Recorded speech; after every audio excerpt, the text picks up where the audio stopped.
Hey, what are you doing? Hi, I'm stretching the spring and it is coming back.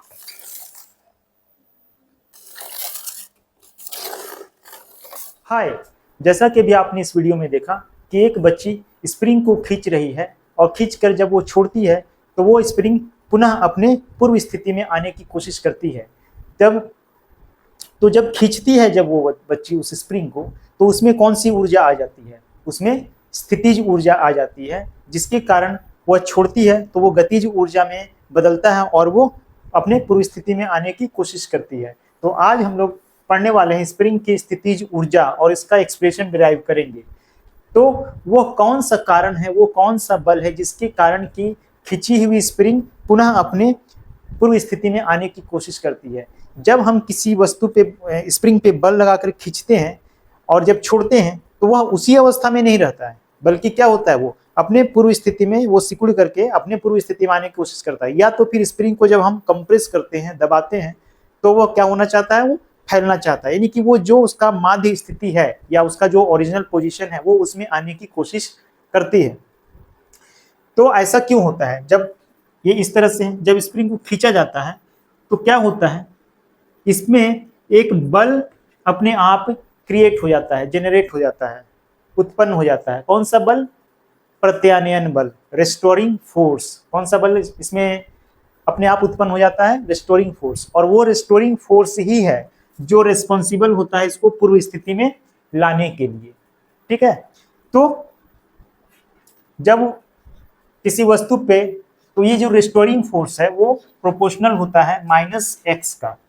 यहाँ ध्यान देंगे, x क्या है? Displacement है। ये हो गया नॉर्मल पोजीशन, जब कोई भी बल नहीं लगाया गया है, और इस पे जब बल लगा करके इधर खींचा जाता है तो वो x डिस्टेंस से वो खिसक जाती है। तो x क्या है? डिस्टेंस।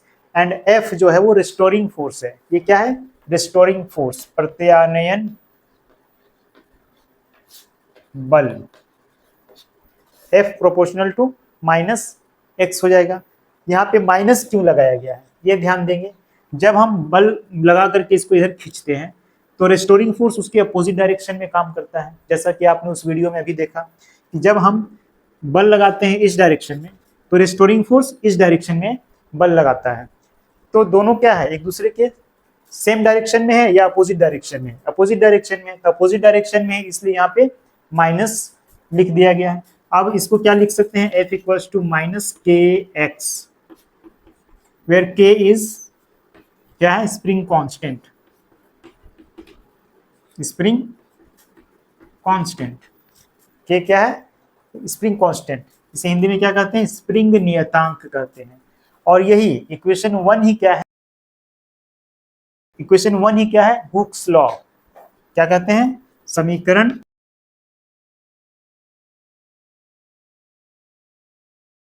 के बारे में हम लोग इलास्टिसिटी में पढ़ेंगे। यहाँ भी लिख लेंगे समीकरण एक किसका नियम है? हुक का नियम, HOOK। Equation 1 is Hooke's law. Equation 1 is Hooke's law. अब यहाँ पे देखिए, ये तो हो गया इसमें जो प्रत्यानयन बल जेनरेट हुआ और वो -kx के बराबर होता है, इसको इक्वेशन 1 मान लिए। अब जब इस पे हम बाहरी फोर्स लगाए थे, जो एक्सटर्नल फोर्स लगाए थे, वो इसके बराबर होना चाहिए, वो इसके बराबर होना चाहिए। तो क्या होगा? अब F एक्सटर्नल लिख रहे हैं। एक्सटर्नल फोर्स किसके लिए? आरोपित बल।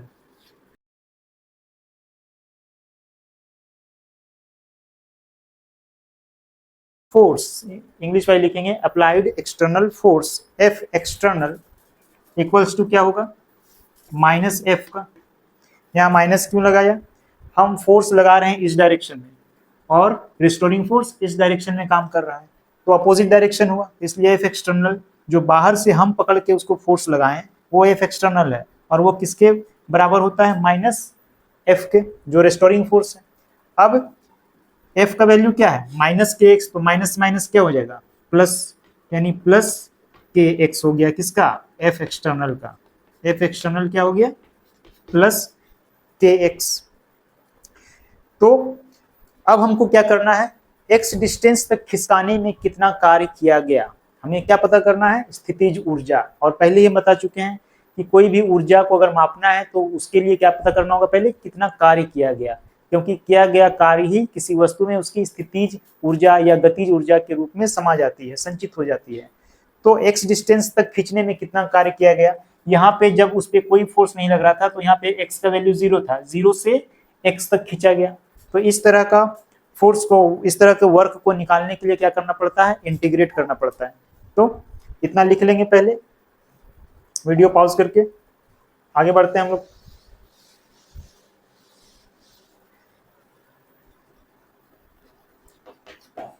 किया गया कार्य, work done, W equals to क्या हो जाएगा, 0 से x f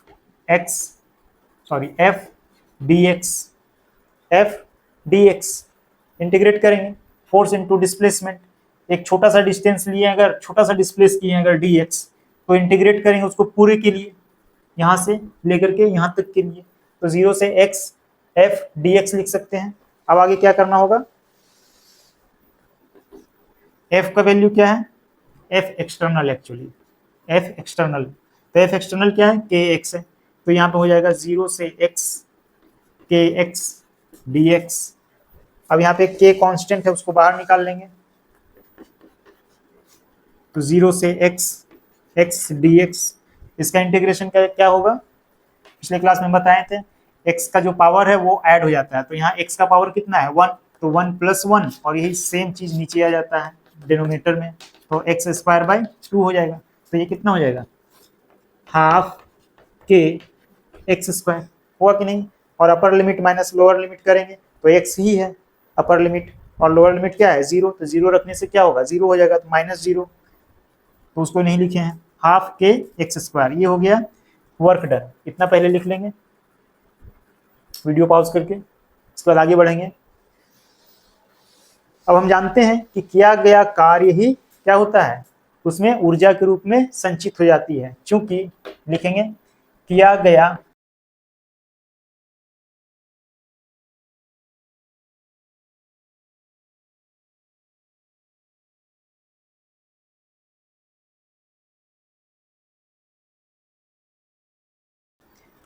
चूंकि किया गया कार्य वस्तु में स्थितिज ऊर्जा के रूप में संचित हो जाती है, यहाँ पे स्थितिज ऊर्जा, इंग्लिश वाले लिखेंगे since work done stores in the form of potential energy in the body और ऑब्जेक्ट। तो इसी को क्या लिख सकते हैं, स्थितिज ऊर्जा, स्थितिज ऊर्जा को हम U से दिखाते हैं, तो U equals to, therefore U equals to क्या हो जाएगा, हाफ के x²। This is the required expression for potential energy in the spring, और यही पोटेंशियल एनर्जी ही क्या हो जाएगा, प्रत्यास्थ स्थितिज ऊर्जा, यह प्रत्यास्थ स्थितिज ऊर्जा है। This is elastic potential energy, English में लिखेंगे this is elastic potential energy. हम लोग पढ़े थे पहले कि स्थितिज ऊर्जा दो प्रकार की होती है, गुरुत्वीय स्थितिज ऊर्जा, तो गुरुत्वीय स्थितिज ऊर्जा का चर्चा हमने पहले वीडियो में कर दिया था, और इस वीडियो में प्रत्यास्थ स्थितिज ऊर्जा का एक्सप्रेशन डिराइव कर दिया है। इसमें एक टर्म आया है स्प्रिंग कांस्टेंट के, तो ये बहुत ही इंपॉर्टेंट टर्म है, इसके बारे में थोड़ा जानते हैं हम लोग। जो अभी हम लिखे थे F इक्वल्स टू -kx, तो यहाँ से अभी माइनस को हम फिलहाल नेग्लेक्ट कर देते हैं, तो k इक्वल्स टू क्या लिख सकते हैं, F/x, यानी स्प्रिंग कांस्टेंट जो है वो फोर्स पर यूनिट लेंथ हो गया, तो इसका वीमा क्या हो जाएगा, यूनिट क्या हो जाएगा, न्यूटन पर मीटर, और इसका डायमेंशनल फॉर्मूला क्या हो जाएगा, वीमा mL T-2/L, तो L कैंसिल हो जाएगा, तो mL0 T⁻², ये हो गया इसका डायमेंशनल फॉर्मूला। अब नेक्स्ट टॉपिक है हमारा संरक्षी तथा असंरक्षी बल।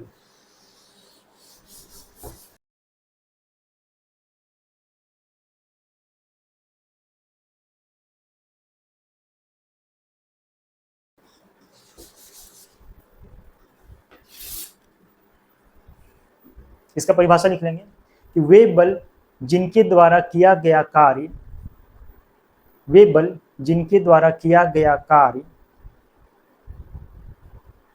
पथ पर निर्भर नहीं करता है, बल्कि केवल प्रारंभिक और अंतिम स्थितियों पर निर्भर करता है, संरक्षी बल कहलाते हैं।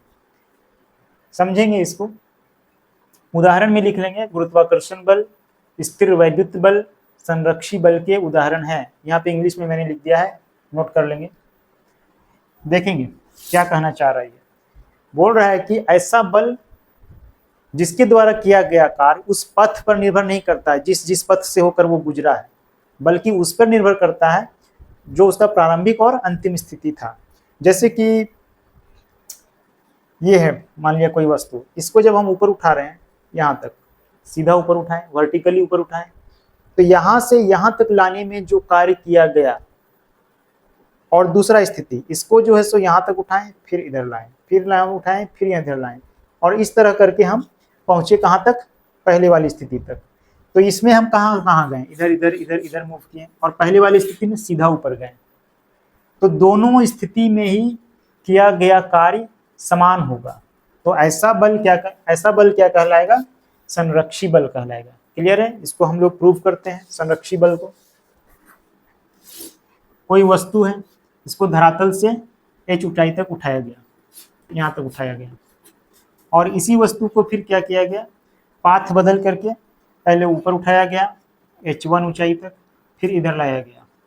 यहाँ इसका नाम देते हैं A, ये B, फिर उसके बाद में h2 तक, फिर C, D, और फिर फाइनली यहाँ तक पहुँच गया, वो इसके हाइट के बराबर पहुँच गया। CD यहाँ E पोजीशन तक पहुँच गया। ये h1, h2 और ये h3, और ये क्या है, टोटल h है। तो h इक्वल्स टू क्या होगा, h1 plus h2 plus h3 होगा कि नहीं होगा। सभी का सम कर देंगे तो वो h के बराबर हो जाएगा। तो पहली स्थिति में, ये केस 1 है और ये केस 2 है। तो पहली स्थिति में क्या हो जाएगा, इन केस 1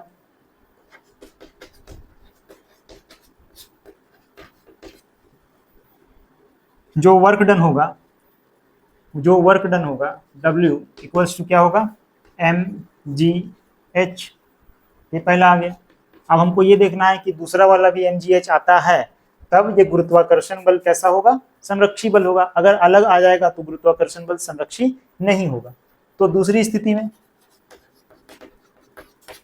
स्थिति में इन केस 2, इंग्लिश वाले लिखेंगे, नोट करते जाएंगे। तो यहाँ पे तो छोटे छोटे भाग में कार्य किया गया, तो यहाँ से यहाँ तक लाने में कार्य किया जाएगा कितना, A से, यहाँ नाम दे देते हैं इसका, A भी यहाँ O दे देते हैं, O से A तक लाने में किया गया कार्य कितना होगा, mgh1 होगा कि नहीं होगा, क्योंकि हम h1 हाइट तक उठाए हैं। फिर A से B तक लाने में कितना कार्य किया जाएगा, ये ध्यान देंगे। A से B तक लाने में किया गया कार्य कितना होगा, A से B तक लाने में। यहाँ देखेंगे गुरुत्वाकर्षण बल नीचे है, गुरुत्वाकर्षण बल के विरुद्ध हम उठा रहे हैं, तो यहाँ तो कार्य किया गया, लेकिन इधर लाने में कितना कार्य किया जाएगा, गुरुत्वाकर्षण बल नीचे है, ठीक है, गुरुत्वाकर्षण बल नीचे है, और डिस्प्लेसमेंट A से B की तरफ है। दोनों के बीच का एंगल कितना है, 90 डिग्री है। तो हम बात किए थे वीडियो नंबर 1 में कि फोर्स और डिस्प्लेसमेंट के बीच का अगर एंगल 90 डिग्री होता है तो cos 90 डिग्री का वैल्यू क्या हो जाता है, 0 हो जाता है, क्योंकि force into displacement cos 90 degree हो जाएगा। cos 90 डिग्री का वैल्यू 0, तो किया गया कार्य क्या हो जाएगा, 0। यानी कि जब इधर हॉरिजॉन्टली मूव करेगा तो वो 0 हो जाएगा। अब B से C तक लाने में किया गया कार्य फिर क्या हो जाएगा, mgh2, और फिर C से D तक ले जाने में, C से D तक ले जाने में किया गया कार्य फिर 0, और D से E तक ले जाने में किया गया कार्य क्या हो जाएगा, mgh3 होगा कि नहीं होगा। इतना नोट करेंगे, पहले वीडियो पॉज करके आगे बढ़ते हैं हम लोग। अब क्या करना होगा, टोटल वर्क डन कितना होगा, कुल किया गया कार्य, total work done, equals to क्या होगा, इसका नाम दे देते हैं W dash mgh1 plus mgh2 plus mgh3। mg सब में कॉमन हो जाएगा क्योंकि बॉडी तो वही था, h1 plus h2 plus h3, और h1 plus h2 plus h3 क्या है, h है, तो क्या हो जाएगा mgh, यानी W1 और W और W डैश इक्वेशन 1 और इक्वेशन 2 दोनों में सेम आया। इसका अर्थ क्या हुआ कि गुरुत्वाकर्षण बल वो कैसा बल है, वो संरक्षी बल है। क्लियर हुआ। अब असंरक्षी बल के बारे में जानते हैं।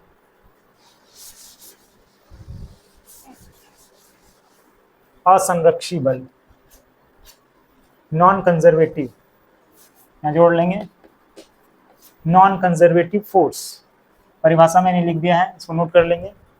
वे बल जिनके अंतर्गत किया गया कार्य पथ पर निर्भर करता है वे असंरक्षी बल कहलाते हैं।